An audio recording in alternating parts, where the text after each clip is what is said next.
Hello and welcome to this build tutorial for the Digital Bird panhead cum turntable system. All the parts are available on the Thingiverse website for the plastics. The software to control it is available on the GitHub repository, and you can buy kits for this on the Digital Bird Shopify channel.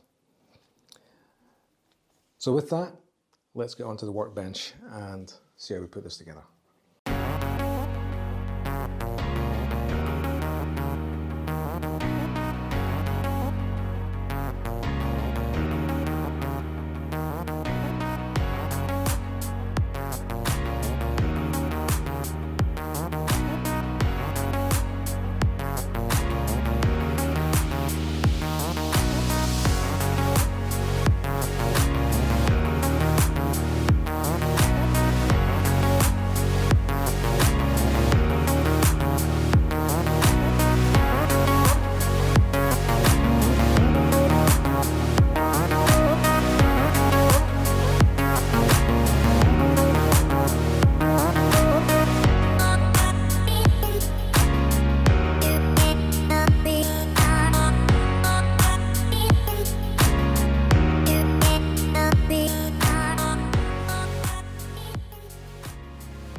Okay, welcome back to another Digital Bird build video. This time for the long-awaited panhead or digital turntable, whichever way you want to use it. I'll try and go through the steps as simply as possible. This is the base of the unit here, and if we put together this first, there's not much to do with it. In the case of the pan motor, the base of this is one side of the battery compartment. So in the parts you will find 4 of those little black tabs. 2 of them get pressed into the base here. You don't have to glue them, just press them in. That way, if they do by chance get broken off, you can just print another 2 and press them into the slots. If you glue them, they're there forever and you'll never get anything to replace them. So after we put our battery tabs in, I guess the next thing to do is put our large bearing in here, and we're using the same bearing we're using on the 2-pan tilt heads. It's the 6811 2RS bearing, which is 72 on the outside millimeters, that is 55 on the inside, 9 millimeters thick. So as before, you'll find that you'll have printed this part like that, face down, and this will be the first layer, and it will likely have spread a little bit. So just take a blade and just trim back that first layer, and you'll find it easier to get this bearing in place. So it should just press home with a little bit of persuasion.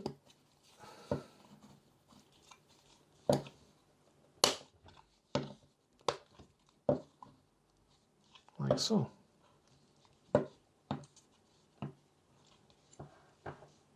Okay, while we're talking about the base, I can show you our next step is to take a look. Whoa, everything's falling. Take a look at our tensioning bearing. Now in the small parts, you'll see this shape here. What we need is an M4 worm screw, which will go down through, a little washer just to fill the gap, and a very small 10x4x4 bearing, which will work together as our tensioning bearing. That's our belt tensioner. If we look at the base, we can see this slightly angled slot here. You may have to file this block down a little bit, make it nice and smooth so that it can run inside that slot. If we just push that in there, see, that goes through like so. We'll call these worm screws. They're not worm screws, they're grub screws. So you get a small 50mm grub screw, and you'll see there's a small hole on the outside here. So with the correct way around, we can just put our grub screw into here.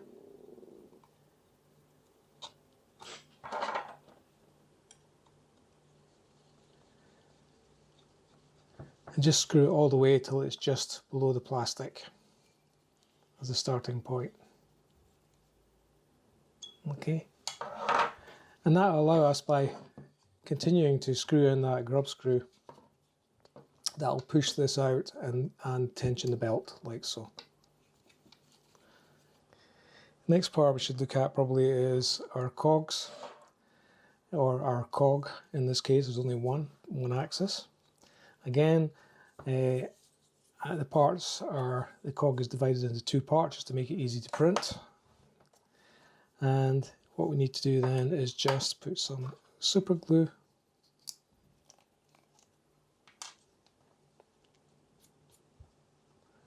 around this part of the cog here.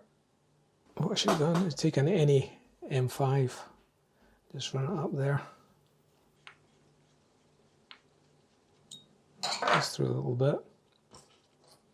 Take the cap end of our cog, screw that on, and screw it down until it connects. Leave that to dry.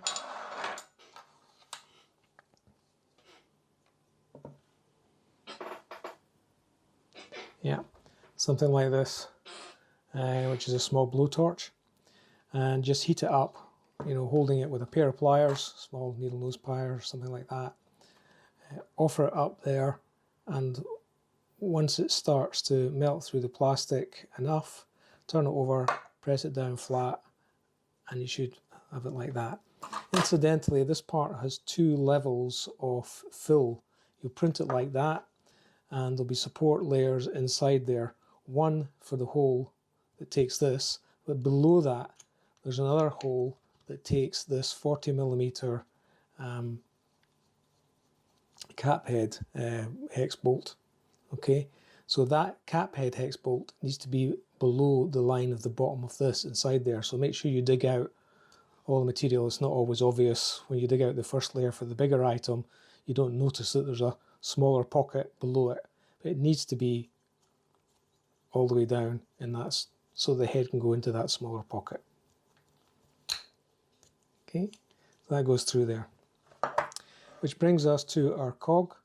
It has keyways on the side of it now, a new feature that I'm adding to all these cogs. It means we don't need grub screws or anything to be drilled through into the side of this to hold the cog. Put this through here first.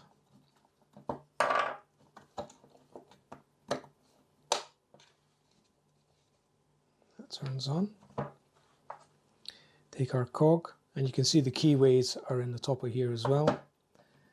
We can screw this on. You may find you have to hold that to get past this threaded part. What we can do then is take our 200mm GT2 6mm wide timing belt. So this is our NEMA 17 with a 16 tooth cog. You can note the orientation with the wider part going down, and the cable plug facing out this way. So put that around here. Take it around your black cog. It's a bit trickier. See if I can do it this way. Okay. You'll see that there's still a bit of play in that belt.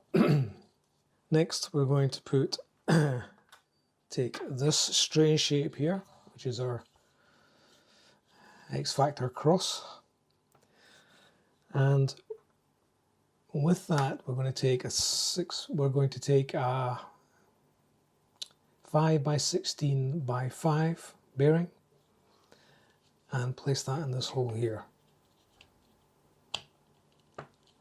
So before you try tightening up your belt, you should really put this over first, because otherwise it will pull that out of line. So, like so. Then we take, now in the kit it will be a self-locking nylon locking nut, but here for the purposes of this I'm just using an ordinary nut. That's just going to go on top of here.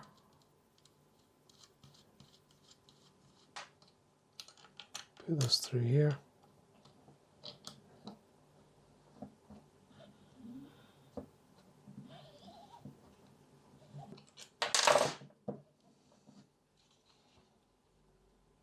Okay.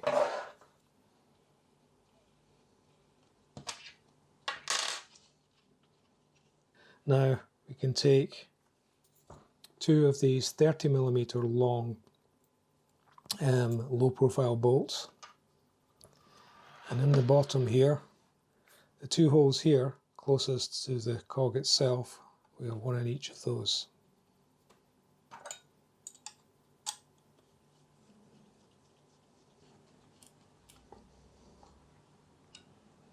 Okay.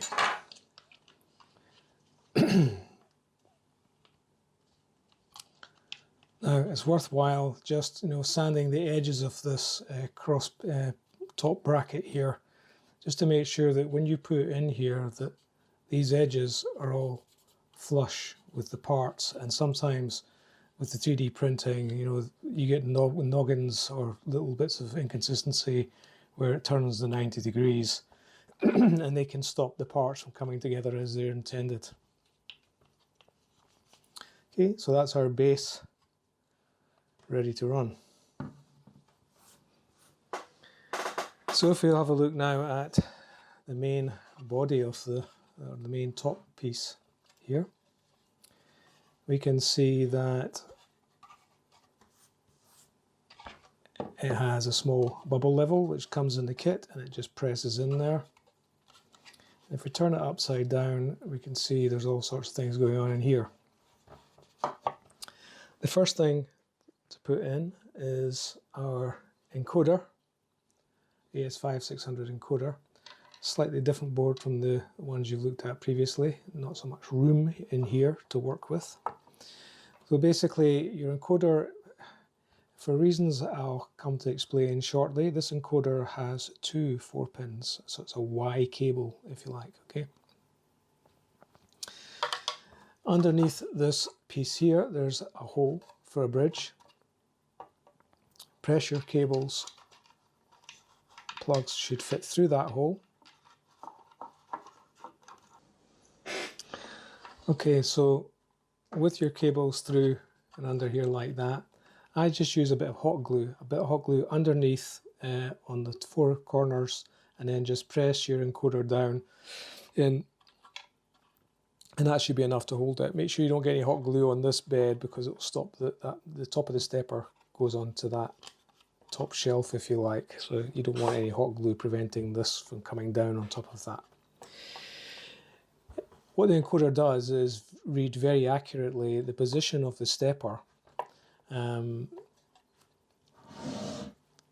if the stepper isn't powered up. Okay, it does that by using a small magnet that we drop into the back of the stepper. Here, the magnet is already in there in the back of this stepper, and the chip reads the rotation of that magnet down the I2C port. Now, the reason we're now with this particular I2C we have 2 cables on the end of here is because I've introduced this tiny little OLED display. Okay, and this is going to read our battery voltage for us. Now this is a recent patch to the board. It hasn't been fully implemented yet. I've got quite a few changes to make to the motherboard that I'd like to make to the motherboards, but I'm not quite there yet with software or anything else for introducing it. But to give you the functionality of being able to read how much battery you've got left, and also the PTZ ID gets read off on this as well. I've done a little patch on the back of these boards, which is just 2 resistors, okay, and it reads the power coming off the battery through one of the ports on the ESP32. So I will have done that patch for you if I'm supplying you with a kit with the OLED display. Sometime in the more distant future, I'll redesign this board to do away with needing those resistors on the back of here. But for the time being, that's the way, that's life. Okay. So this device is also I2C, and luckily for us, it is a different address from the ES5600. So we take our longer cable, and there's another little window here. I don't know if you can see it underneath here. Take out the longer of those two cables and press it through that little window.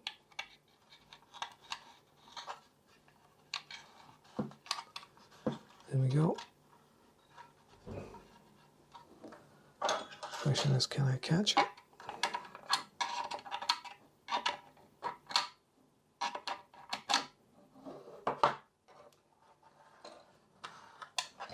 Catch it and pull it up.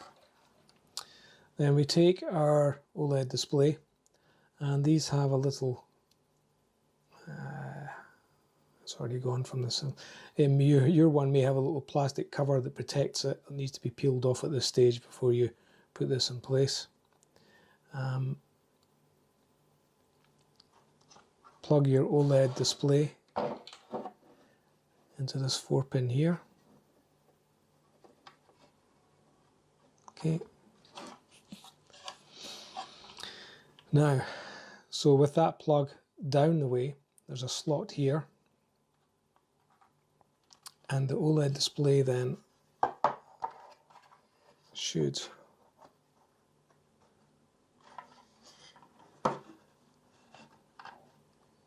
fit down into here, and it will be quite a firm fit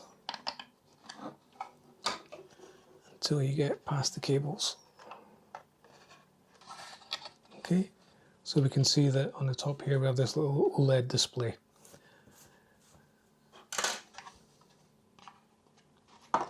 The other cable is going to go into our motherboard.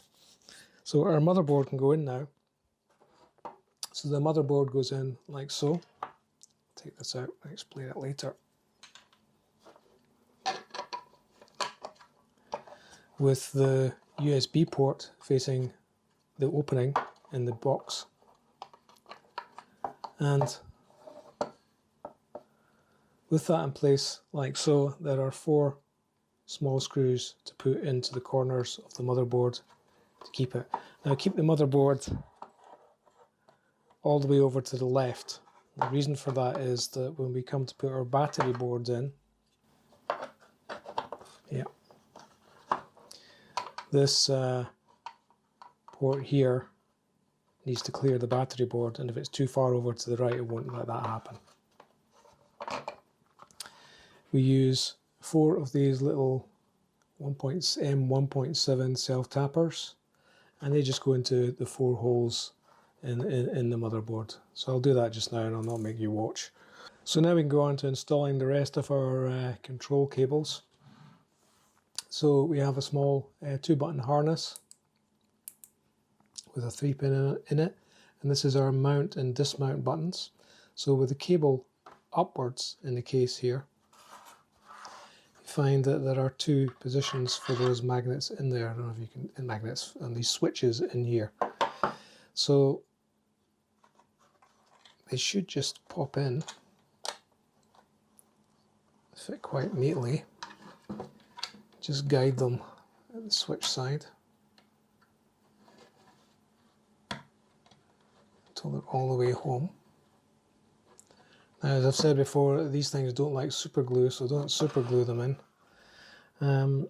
What I've come up with is the strap method, which is a small strap here which you'll print off, and you can see there's a small slot on the top here. That strap needs to go through that slot, past your cables. You may have to just push that, make sure that that button is all the way that way so the strap can go past it. The strap goes down, all the way down to the very bottom, and there's another slot at the very bottom that your strap can go into. Okay, and that way the buttons are firmly held, but we can easily, get them out again just by pushing the strap out if need be. So maybe we could just plug these in as we go. So our encoder plugs into here. Cables maybe just a bit short, Note to self, make the cable slightly longer.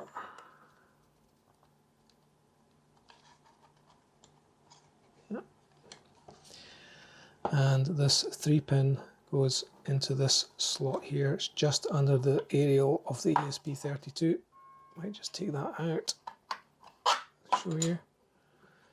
So this cable goes in here, plugs in, we can put our ESP32 back. Making absolutely sure that you have put it back in the right way around and that all the pins line up with the baseboard.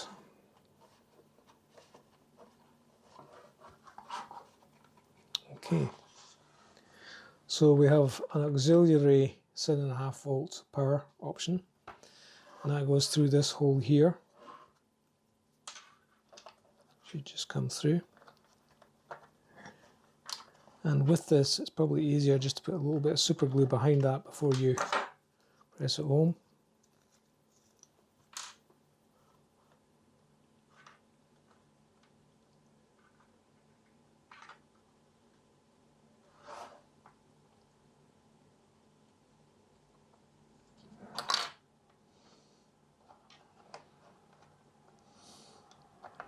Pull it all the way home. It should go into that slot flush. Mine isn't very flush, but yours will be because I had to adjust the hole size. And the yellow then goes to this yellow port here.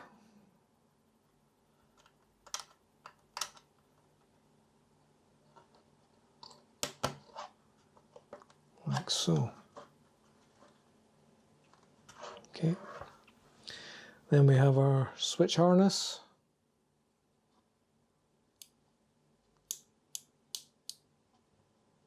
This will be a black end on the kit to match the black end on the board.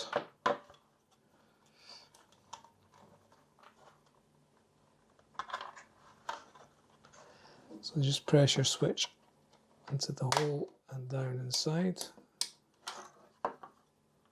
Doesn't need glue, that one. And as I say, that switch goes into the black port. Like slow. Okay, so next we can take our small 2.5mm shutter release jack, blue cable through the hole inside here. And once again, a little bit of super glue is the easiest way of dealing with that. Around that back edge.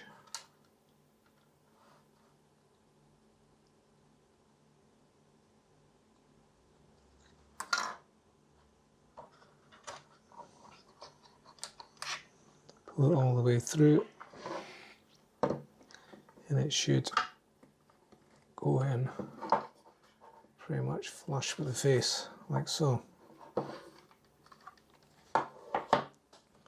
Inside, the blue cable goes to the blue port.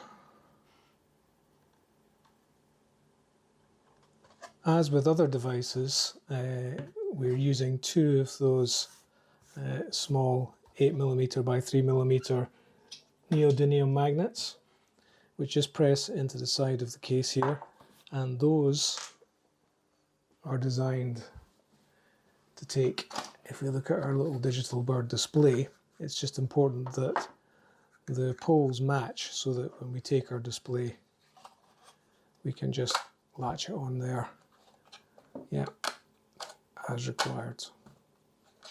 So make sure they match your display if you're using that kind of display, that kind of controller. Next step, if we have a look at our battery bay, we have the usual Digital Bird 2-pin progs for the Sony NP style batteries. That just goes in here like so. And what I like to do is put a little bit of hot glue on top of that just to hold that in place.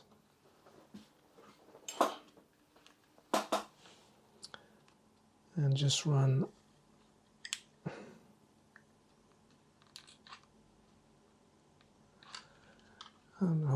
across the top of that board like so. And if you need to get, you know, that board out again, the hot glue will just peel off quite readily. So what happens next is that our board, sorry, our battery bay, go this way around,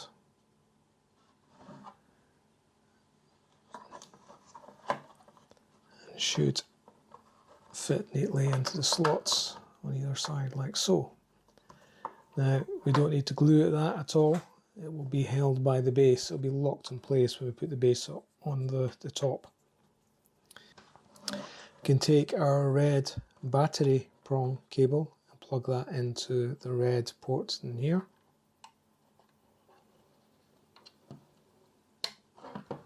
See that going in? Okay, so before we put these, the top here, onto this base, a couple of things to point out. It's worth using a bit of hot glue, and the cables for the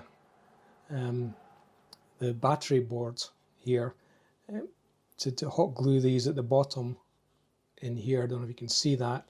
Otherwise you risk slicing them if they're out of position on this part when they come together. So just put a little bit of hot glue and make sure that they run straight to the bottom and just something there to hold them, okay? The other thing you have to look out for is that your cables are away from this top section. So once again, maybe a little strap is worthwhile, putting a little strap on there just to make sure the cables are out of the way of this part where the stepper is running down here. And there's like a shelf here that meets the top of the shelf on here. So if you get a cable jammed in there, it can stop the parts coming together. Make sure your stepper is all the way home. Anything else to note?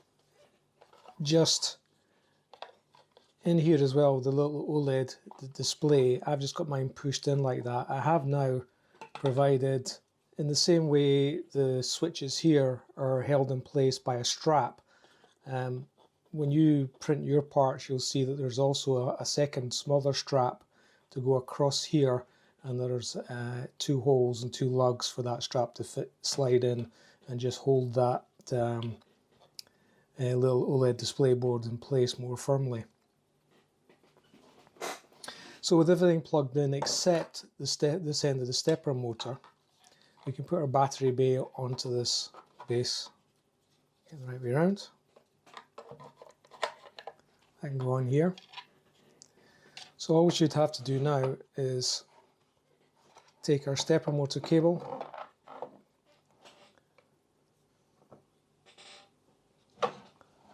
plug it into our stepper here. Oh yes, one final last point. I know I've been showing you how you tension the belt, but it's worth, before you put these together, just bringing that grub screw out to it's just flush with the plastic here. That allows the motor a bit of leeway when the cases go together before you tighten that up. Otherwise the belt can pull the motor over slightly and stop it making contact with the top face. So make sure that's flush. There's a small hole in the side of the case here that you can get your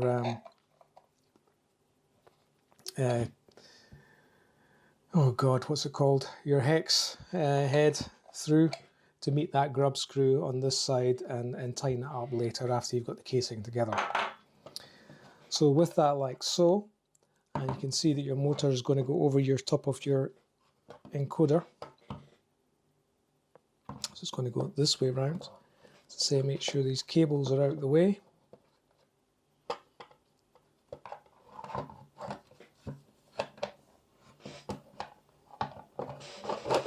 The 2 halves should just come down, and don't force it down, because if it doesn't go down by itself, chances are there's a cable trap somewhere, and by forcing it in you're just going to slice the cable. So when you're convinced that it is going to go down easily, that's all there is to it. Okay, so that leaves us with these 2 holes here to secure that. It's probably worth at this stage checking if we put a battery in here before we fix it all together more firmly. So when we turn on, we should see our little OLED display. It's probably flickering to you on this screen, but it doesn't flicker for me. And it's giving us the information of 100% battery and ID0, which is when you have the system set up to PTZ mode. It may be camera 1, 2, or 3. If it's 0, it's for programmed use. Okay, so if you don't have any other systems, it's always going to read 0. If you have a PTZ controller, it may be reading you the ID that this device is slave to. Okay, we can also check our buttons here and make sure that these spin when we select the mount and dismount buttons. And if we're happy that it's all working, we can now take these two low profile bolts. One's a 50mm bolt and the other one I think is a 30mm bolt. Question is which is which. Yeah, okay, so this one, the corner furthest away from these switches, is for the 50mm bolt. And we can just drive that in.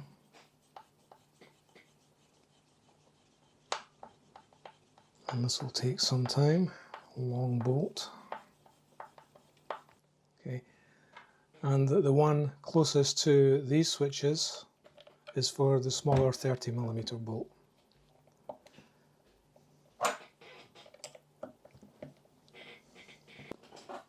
Okay, while we're looking at the bottom of the device, we have, as with some of the other parts, we have a screw which can go into here, which is for tightening the device onto a tripod or onto the slider.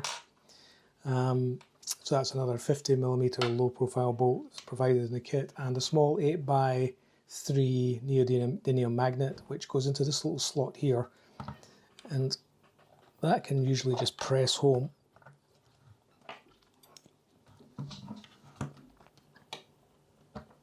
Like so.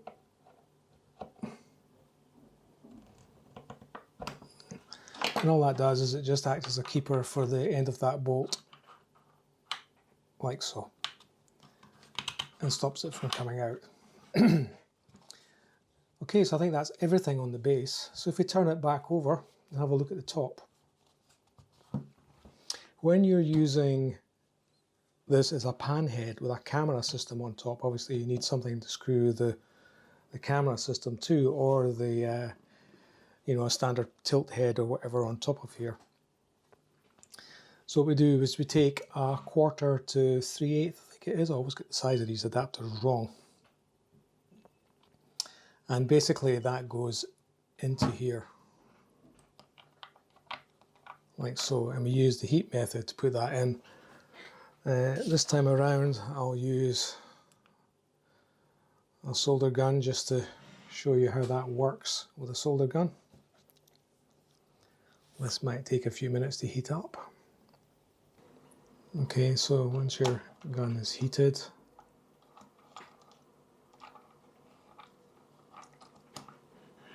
just place it on the top of that like so.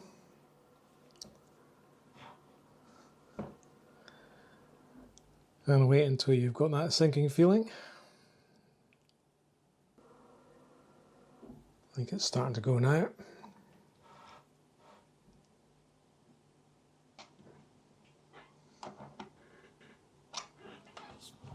Okay, so that appears to be, make sure it's all the way down.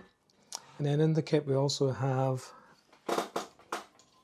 one of these camera adapter screws, which has a 1/4 on one end and no, 5/8 on one end. Is it 5/8?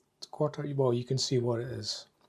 One end's for the small end and the other end gives you a 1/4 fitting on, and basically that can just screw into there. Yeah, and now we have a nice 1/4 mount ready for your typical tripod pan head to mount your camera onto. Or you can just, you know, you can get another one of these with 2 of these on it, and you could mount the camera directly to the top of this if you had one of these with that end and the same again on the other end. Okay, I'll leave that out just now. So that's it, apart from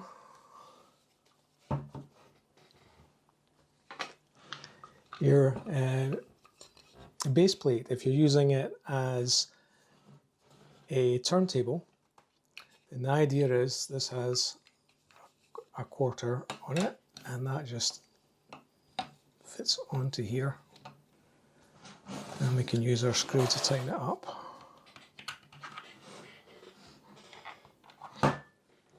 On here like that.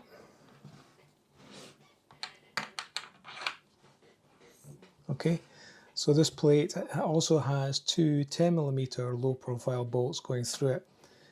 Now, the reason I put those through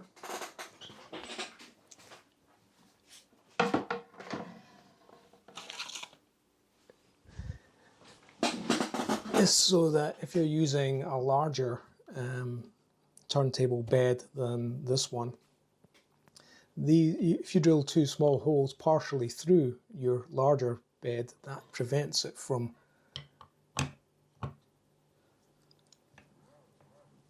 swiveling. So I'll just do one quick check of the whole system as a turntable at least. If we power that up,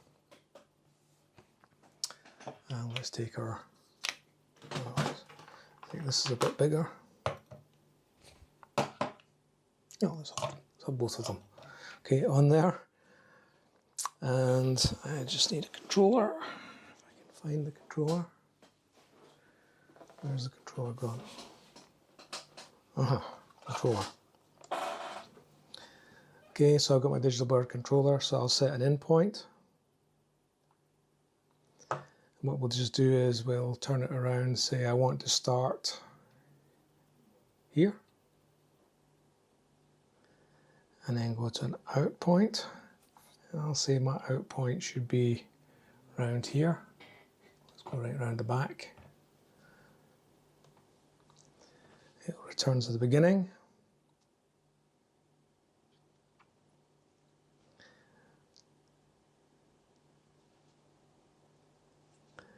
And maybe I'll make it run a bit faster. I'll bring the speed down to maybe 3 seconds, see how fast it will go, and hit play.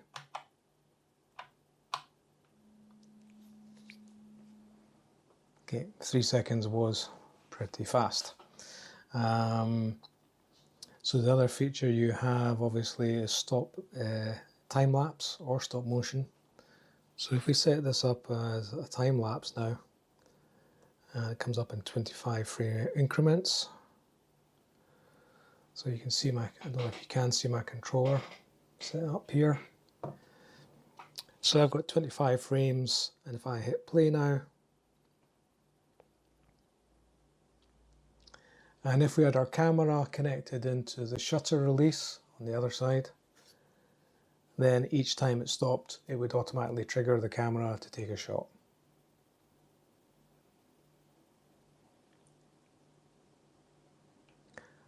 In the future, I'll also be doing a video on how you can use the turntable for photogrammetry exercises.